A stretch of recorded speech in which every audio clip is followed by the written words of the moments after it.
Good morning. Welcome to my morning meditation and my Neigh for the day. I've decided to switch my name of Expanding Your Recovery to Neigh for the day because I've used that in the past. So welcome to my Neigh for the day. And the word for my day is boundaries. That's already come up during my morning reading. It came up last night before I went to bed, and it's been roaming around in my mind for a little while. So I also had a client the other day that I noticed that she had really good boundaries, and she was able to set them and stick with them.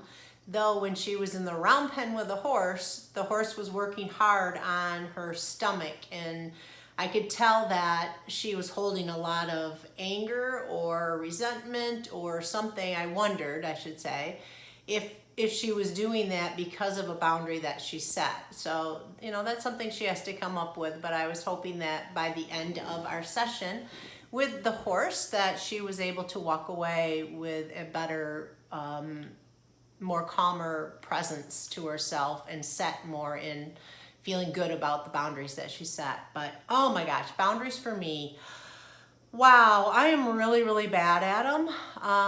My daughter also reminded me that I am a yes girl, and it's really hard for me to say no. And I have to really look at that, because saying no or setting a boundary for me promotes fear, promotes sadness, promotes I'm disappointing somebody. It says to myself that if I say no, if I don't agree with the way someone might be acting or treating me, or I get hurt when I'm around a person or doing something, or I do something that I really don't feel like I want to do.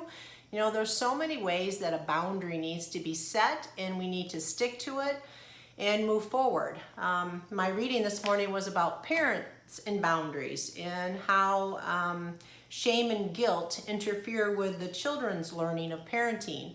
And I know that I use that as a parent. I would punish my kids, and in my drinking days, which was pretty much all of their young teen ages, or their whole life basically, but my really bad alcoholism was in their high teen ages, and I would punish them for something that I felt, I think deep down, that I had a part in, because I allowed them to do things that as most parents shouldn't allow them to do. So when I punished them for something that they did awful, they would be sad, they would be mad. I would end up having to be punished in some way or another because of their punishment. And so then I would just give it back to them. I would say, you know what, I think you suffered enough, and here's you can go back to life as you know it. And, my kids, I'm not sure, learned lessons from that. And I'm not sure I learned a lesson from that. I also remember going into my first rehab, and in the 7 days, in that time, I only saw a counselor one time. And when I told her my story, I was starting to tell her, why I drank. Of course, we always have reasons why. And her one word was, get this book about boundaries, and I think you have a really big boundary problem, and you need to work on that. And I was like, boundaries? What the heck is a boundary? I didn't even know what it was. It sounds all awful, but I didn't know what setting a boundary was, and having it crossed, and what happens when you cross boundaries and move around, and and allow people to cross the boundaries.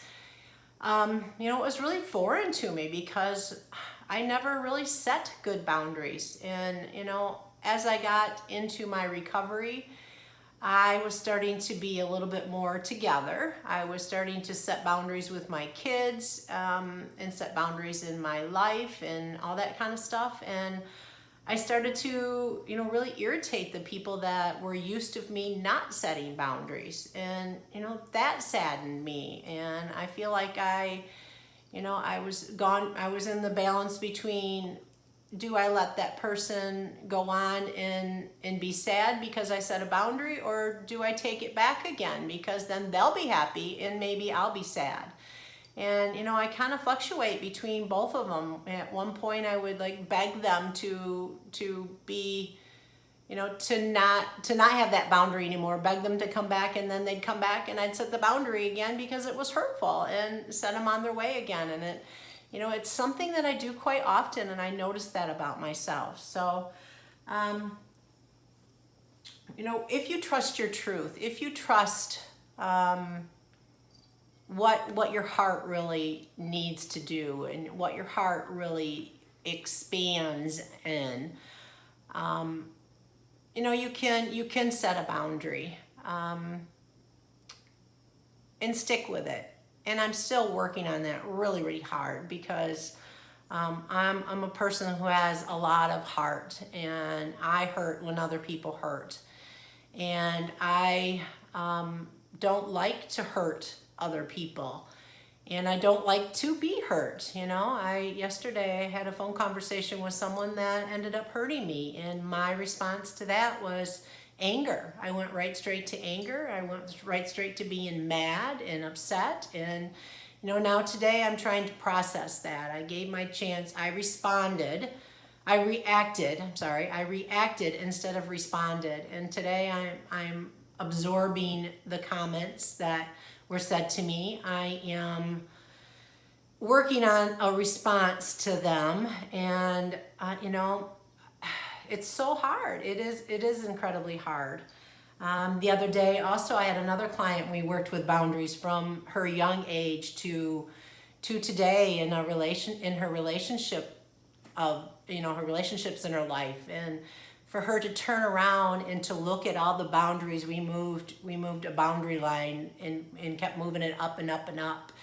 And for her to turn around and look at that, how many boundaries she moved that line. And, you know, I could see myself in that too. And it's, you know, it's something that we need to look at. So,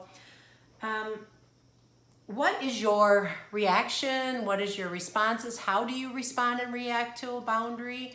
Are you recently thinking about setting one? Have you recently set one and it's been hard to keep? And do you wake up thinking about the boundary that you set and that you hurt someone else? Because I can do that too. You know, it could be in my mind all day, and I can get sad about it, or I can feel strong about it too. I've done both things, going, wow, I actually did it. I set a boundary. And then, you know, an hour later, I'm sad because the boundary meant that I lost, you know, somebody that I love because of it. So,